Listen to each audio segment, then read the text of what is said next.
Good morning, boys and girls. We are on to our next chapter of fourth grade rats. All right, fourth grade rats.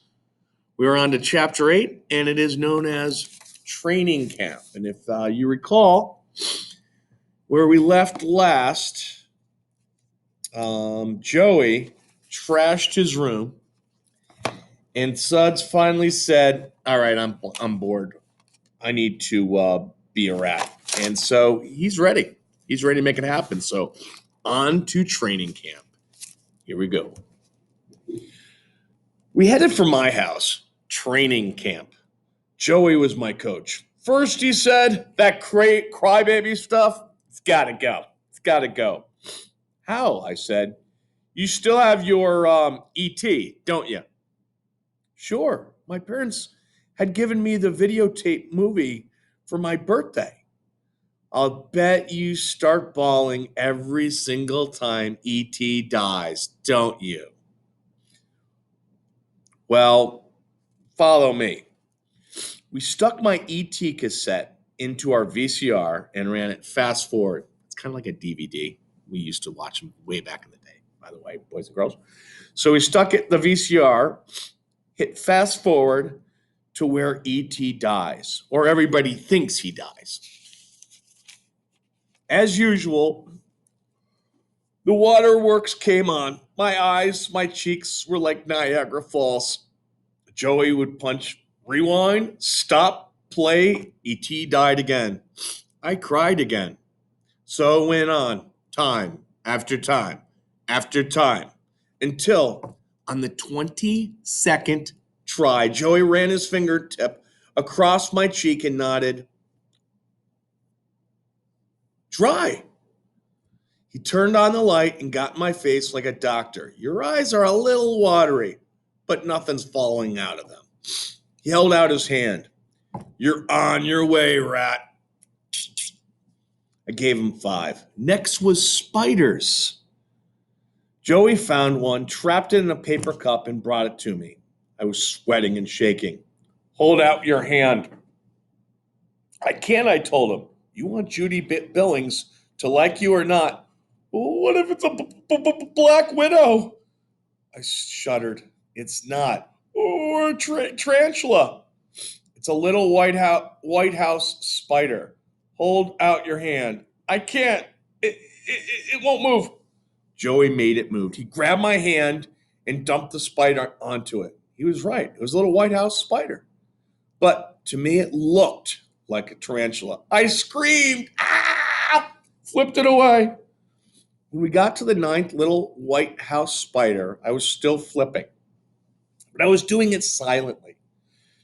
Joey sighed. Well, at least we got rid of that scream. He clapped his hands. Okay, up to the roof. Let's go.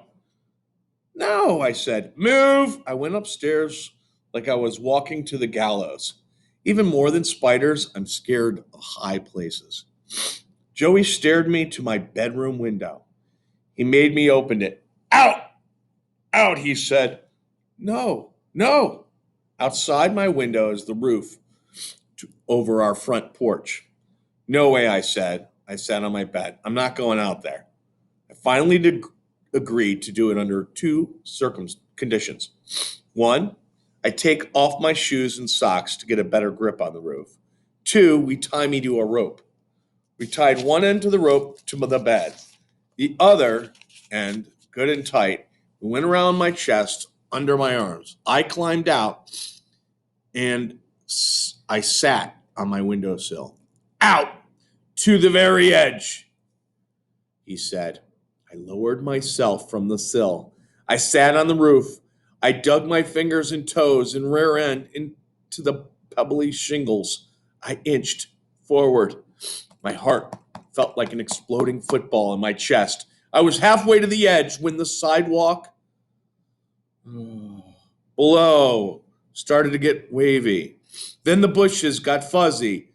Then everything was turning around like the inside of a clothes dryer. Next thing I knew, I was hanging off the edge of the porch roof, swinging in the air above the front steps.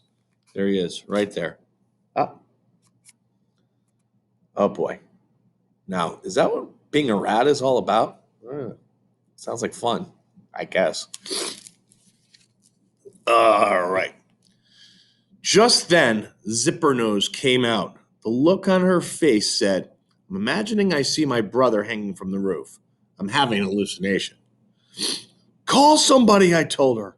Get me down from here. She half turned, ready to obey me for the first time in her life. Then she spotted my feet, my bare feet. This time, the look on her face said, I may never get this chance again as long as I live. Now, see those feet there? Make a little prediction. What do you think she's going to do to those feet? Dangling right there. Let's see. Tickle, tickle, tickle, tickle. She rushed me. No tickle. She grabbed my legs in a bear hug and started tickling the bottoms of my feet. We, the Mortons, are a ticklish family. Extremely. By the time my mother finally came out and chased Zipper Nose off and got me down, I was about dead from laughing. For my next test, Joey led me to the little kids' playground at the park. What are we doing here? I asked him. You'll see, he said. We waited, watching for some little kids. After a while, Joey said, You hungry? A little, I said. Are you hungry for a Twinkie? Yeah, spongy cake, creamy inside. I love them. All right, go for it, said Joey. He pointed to a little kid. He was eating a Twinkie with one hand. The other hand held another Twinkie. So he had two Twinkies, this little kid. He don't need two, Joey whispered. I can't. Take care of number one, man. I can't. Judy Billings, Judy Billings. The kid was passing us. I reached out. I snatched the uneaten Twinkie. The kid howled bloody murder. Ah! I shoved the Twinkie back in his hand and took off. Last test, last chance. Here we go. We hung around my room waiting for my mother to ask me to do something. When she does, Joey said, you know what to say. Sure enough, pretty soon my mom showed up. She said, Suds, will you excuse yourself from Joey long enough to please empty your wastebasket, please? Silence. Complete silence. Joey waiting. My mother waiting. Judy Billings waiting. The world waiting. I couldn't stand it. Maybe if she hadn't smiled. Maybe if she hadn't said, please. I said, no. Okay, Mom. As soon as my mother left the room, Joey gave a disgusted grunt. He pointed to my one-eyed teddy bear. I guess you're not going to throw that baby thing away either, are you? I looked at the bear at him in shock. No, I don't think so, he sneered. Better forget it, Morton. You'll never hack it as a rat. He got up and left. I emptied my basket. I figured he was right. I figured I was dumping my chances with Judy Billings out with my trash. But I didn't figure on what happened Monday at school. All right. So that was chapter 8. Chapter 9 will be You Want a Rat? Well, let's see if he's going to be up for this challenge here. All right, boys and girls, until next time. All right. Have a great day.